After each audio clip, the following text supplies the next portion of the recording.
Good morning আৰু ৰাতিপুৱাতে হালধিৰ ৰস উলিয়াইছোঁ দেই, দেখিছেনে ইমানখিনি ওলাইছেগৈ। আৰু ইয়াত কিবা কিবি মিক্স দিছোঁ, কৈ আছোঁ বাৰু। আমাৰ জিজ্ঞান আৰু ইভান্সি মানে দুয়োটাই পেট চলিছে। কি হ'ল নাজানো, ঠাণ্ডাই সোমালে নে হাৱা বেমাৰে আহিছে নে খোৱাই খেলি মেলি হ'ল। ইভান্সি কালি পেট বিষ বুলি ৰাতি হোৱাই নকৰিলে, আকৌ বমি কৰি দিলে, তাৰপিছতহে হৈছে আৰু গেছো হ'ব পাৰে। আৰু ৰাতিতে এবাৰ লেট্ৰিনো কৰিলে, আকৌ এতিয়া মানে লেট্ৰিন কৰিছে, ঢিলা কৰিছে। সেই জিজ্ঞানকো স্কুল উলিয়াই টিফিন চিফিন ভৰাই ড্ৰেছ পাতি পিন্ধি ৰেডি, তেনেকুৱাতে আকৌ তাও হেনো লেট্ৰিন লাগিলে। তাও লেট্ৰিনটো অকণমান ঢিলা হৈছে বুলি ক'লে, তাকো নপঠিয়ালোঁ। তাৰপিছত আকৌ এবাৰ গ'ল, মানে সিও দুবাৰ গ'ল। গতিকে ভাবিছোঁ অকণমান বোলো গাঁৱলীয়া দৰৱকে পিচি খুৱাওঁ, কাৰণ দেউতাকো ডিউটি গুচি গ'ল।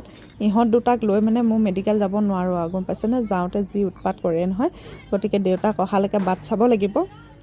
তাৰ আগতে বোলো অকণমান বোলো এই দৰৱটো খুৱাই চাওঁচোন, ভাল হয় নেকি। যোৱা বছৰ মানে ইভান্সিৰ হওঁতে এনেদৰে খোৱালোঁ নহয়, ভাল হৈ থাকিলে।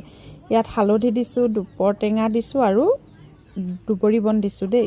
ইউটিউব ফেচবুকবোৰ চাই থাকোঁ যে, তেনেকুৱাতে পোৱা দেই, কোনে দিছিলে নাজানো, কিন্তু খাই প্ৰমাণ পোৱাৰ পিছত মানে কি হয়, আকৌ এবাৰ দিবলৈ মন যায়।